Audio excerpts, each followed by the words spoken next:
그리고 사실 제가 오늘 아침에 조간신문 보다가 이거는 꼭 보도를 해야 되겠다 싶어가지고 하나 이제 들고 온 뉴스가 있습니다.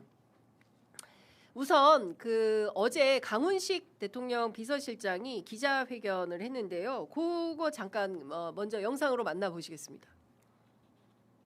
전 세계적인 원유 수급 비상 상황 속에서 UAE는 한국에 최우선적으로 원유를 공급할 것임을 약속했습니다. 한국보다 먼저 원유를 공급받는 나라는 없을 것이다. 한국은 원유 공급에서 최우선이다.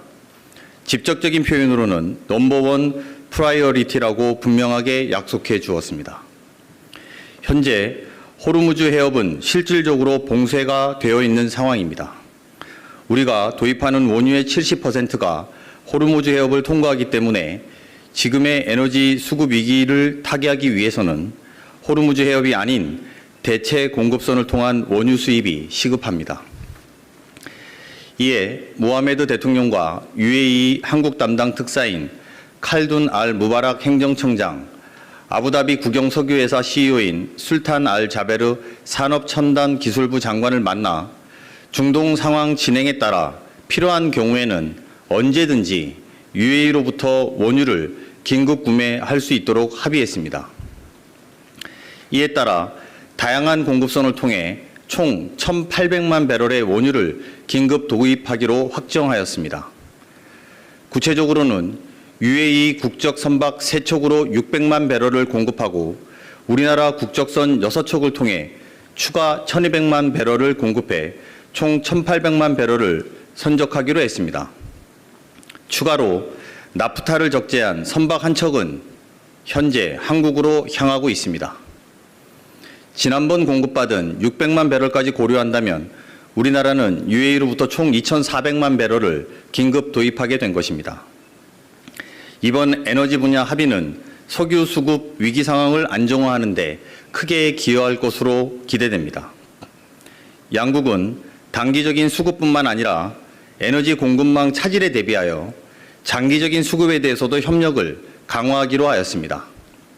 이를 위해 양국 간 원유 수급, 대체 공급 경로 모색 등의 내용이 담긴 원유 공급망 협력 MOU 체결에 합의하였고 조만간 체결할 예정입니다.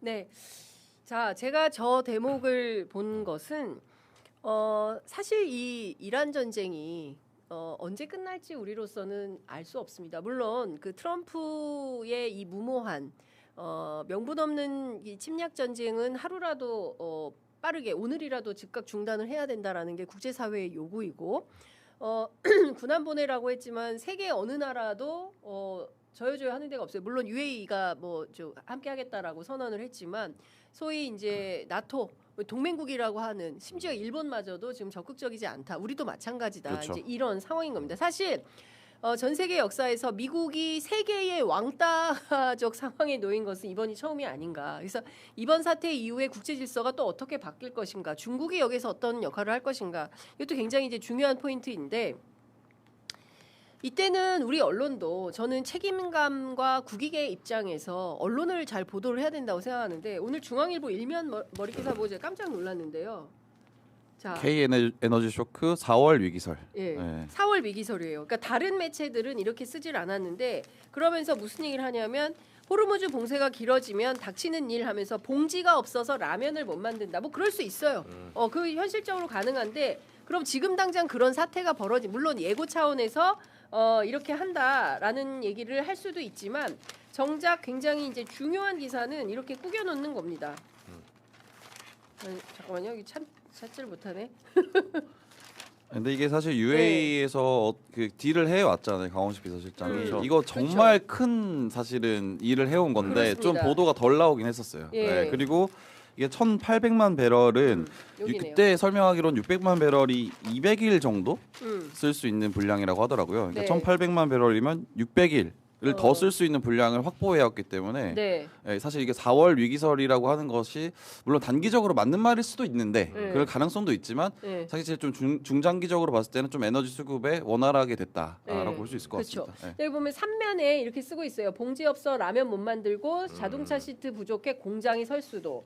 저장 탱크 꽉 차 석유 시추 멈추면 지층 구조 바뀌고 더 큰 재앙 이렇게 한 다음에 실제로 강훈식 비서실장이 갔다 온 것은 아주 이렇게 조그맣게 이렇게 꾸겨놓은 네. 겁니다. 예, UAE 한국의 최우선 공급 약속 원유 총 2,400만 배럴 긴급 도입 이렇게 되는 거죠. 그러니까 이 신문을 보는 저 시민들은 이거 큰일 났구나. 봉지 없어서 라면 못 먹는 세상이 되겠네. 그것도 지금이 오늘이 3월 19일이니까 네. 곧닥치네 4월 위기설. 이렇게 위기가 증폭되는 거예요. 근데 이게 과연 언론의 역할인가라는 생각이 좀 들고 뭐 저는 정부 편 들라 뭐 이런 게 아니라 사실은 사실대로 왜곡 없이 보도하는 게 굉장히 중요하다. 물론 이 편집권은 물론 중앙일보에 있습니다. 어떻게 신문을 편집하느냐는 그럼에도 불구하고 이렇게 침소봉대할 필요가 있냐. 어떻게 보세요? 그러니까 저도 이 기사를 봤는데 네. 이걸 한 뭐 1, 2, 3년을 털어서 이렇게 쪼개서 썼더라고요. 그러니까요. 예. 굉장히 긴 기사예요. 근데 저는 개인적으로 중앙일보가 여기서 이제 소위 말해서 이제 제목으로 잡은 게 4월 위기설이잖아요. 네. 근데 내용을 보면 내용에서 어떤 문제가 있다고 보냐면 현재 이 석유를 지금 쓸 수 있는 그런 어떤 석유 우리 비축량 1,800만 배럴, 2,400만 이 얘기를 하면서 그러니까 우리가 원유로 우리가 가공품을 생산한 다음에 수출하는 양이 있어요. 네. 국내에서 다 국민들이 소비용으로만 쓰는 원유는 아니겠죠. 네. 그러니까 수출을 뺀 양을 계산해서 그러면 위험하다 이런 식으로 계산하거든요. 네. 원유 자체 양은 뭐 100이면 100을 우리가 전부 쓸 수 있는 거 아니잖냐. 네. 100 중에 한 60 정도는 수출할 때 사용하니까 네. 결국 국민들은 40 정도 쓰게 되고 그 40을 남은 일자로 나누면 이제 4월 중순이면 위기가 온다. 이 소리인데 이 기사의 핵심 그 주제랄까? 제가 제일 안타까운 거는 가장 최악의 상황을 가정합니다. 그러니까. 예, 이렇게 했을 때 A, B, C, D 중에 가장 어렵고 가장 힘들고 호르무즈 해협에 대해서 완전히 봉쇄되고 네. 우리는 아무것도 할 수 없는 상황. 그 상황을 상정하고 가거든요. 네. 그러면 저는 중앙일보 쪽에다 물어보고 싶어요. 왜 미국 상황은 설명 안 하죠? 그러니까. 석유 있잖아요. 유가 폭등 때문에 미국은 지금 민심이 폭등 정의하는 건 석유가 없으면 돌아가는 나라가 아니에요. 그렇습니다. 우리나라의 사용량은 아무것도 아닙니다. 음. 미국 자체가 땅이 없잖아요. 네. 그리고 기차나 이런 대체교통이 인프라가 발달하지 없어요. 않아요. 대중교통이 별로 없어요. KTX는 이런 거 없습니다. 네. 미국은 그런 나라가 아니에요. 다 차 타고 다녀요. 맞아요. 그래서 몇 갤런씩 막 쌓아놓고 엄청난 소비량을 보이거든요. 근데 뭐 예를 들면 미국은 전원주택이잖아요. 바깥에 널찍널찍 살고 한 집에 차 2대 3대 놔둬요. 그러니까. 뭐 아빠 차 있고 엄마 차 있고 다 있죠. 식구 수대로. 네. 고등학생 뭐 좀 넣으면 네. 차 있고 그렇게 하면서 전역을 다 출퇴근을 네. 그 넓은 땅을 기름을 쓰기 때문에 이 논리면 미국 같은 경우는 당장 내일 멈추죠. 그렇죠. 예, 이 용량이면 네. 우리나라 4월 기준 아무것도 아니에요. 맞아요. 근데 예. 그거를 마치 우리만 이제 근데 또 이런 거예요. 저는 그 유명한 익명 보도가 나옵니다.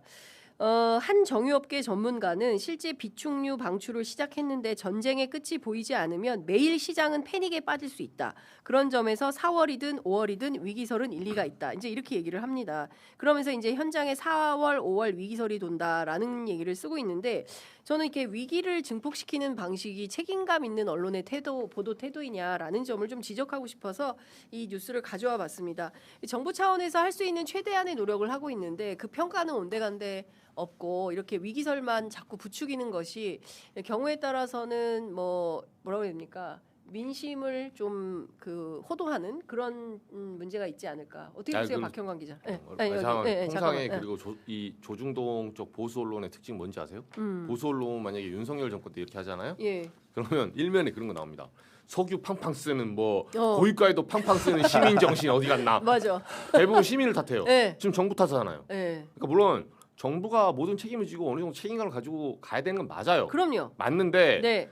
자기들 그 분리할 때는 갑자기 시민 탓합니다. 맞아요. 예, 뭐 예를 들면 도덕이 없다. 석유 한 방울 안 나는 나라에서 뭐 뭐. 반팔티 입고 안에 생활하는 뭐 국민들 예. 지난번에 에너지 대란 났을 때 그랬었죠. 윤석열 때 네. 그때 기사 다 그렇게 나왔어요 보면 네. 그때 한전에서 네. 뭐 한전 누적 적자가 뭐 얼마- 43조 나와서 전기료가 뭐 난리 났네 그래서 그 러우 전쟁 일어났을 때 맞아요. 그 PNG 닫아버렸거든요. 이제 가스를 닫아버린 거예요 러시아가. 네. 그러니까 독일도 이제 막 난방비가 오르고 하니까 맞아요. 그랬었죠. 별별 사례 다 갖고 와서 시민 정신이 부족하다. 여러분이 내복 입고 자야 된다. 여러분이 자동차를 덜 타야 된다. 그 난리 심지어 치더니 내복 입고 캠페인한 사람들도 있었잖아요. 네. 네. 그게 보수 언론의 민낯이에요. 근데 네. 갑자기 지금 진보 언론 들어오니까 이재명 정권 들어오니까 정권이 딱 바뀌니까 갑자기 정부 탓을 합니다. 시민들은 지금 뭐 쓰는 거 아무 말도 안 해. 네. 네, 그럼 본인들이 대안을 제시하세요. 그러니까 석유 최고 가격제에 대해서 물론 저는 그게 다 맞다고 보진 않아요. 이게 임시방편으로 나올 수밖에 없는 조치였으니까 네. 이제 손실을 보전해 준 것보다는 음. 석유를 자원 분배한 다음에 꼭 써야 될 사람이 위에서부터 쓰게 만드는 거죠. 근데 네. 그 방법 하나밖에 없어요. 가격을 올려야 돼 그러면. 그렇죠. 그럼 취약계층이 타격을 입습니다. 힘들죠. 네, 그 부분에 대해서 이재명 대통령이 지적을 한 거예요. 네. 근데 그런 건 쏙 빼고 여기서 안 좋은 것만 지적해 안 좋은 거. 맞아요. 저는 이제 그런 점에 대해서 조금 우리도 좀 돌아볼 필요가 있지 않나라는 차원에서 이 뉴스를 가져왔는데 정말 저는 이렇게 아무리 정부가 설령 위험에 그 위기가 있다 하더라도 봉지 없어서 라면 못 만드는 그런 나라를 만들겠습니까? 네? 거의 뭐 북한 아오지 탄광 지금 떠오르게 하는. 그러니까 저는 이런 게 황당무계한 거예요. 봉지 없어서 라면 못 만들고 뭐 여기 보니까 기사에 무슨 내용도 있냐면은 당장 침대를 못 만들게 된다는 거예요. 이렇게 가다가는 조만간 매트리스 침대도 생산하지 못하는 상황이 올 수 있다. 뭐 이런 거죠. 그러니까 이것은 이제 그 나프타 관련한 겁니다. 근데 이제 한 대 온다는 거잖아요. 이런 거죠. 뭐 플라스틱 물병 없어서 물을 못 먹는 세상이 된다거나 뭐 이런 방식의 얘기가 과연 맞는 거냐. 그렇게까지 무책임한 정부 일리가 있냐. 이제 그런 차원에서 좀 상식 납득 타당한 비판 그리고 위기 이런 보도를 해야 되지 않을까라는 생각이 좀 들어서 가져와 봤습니다.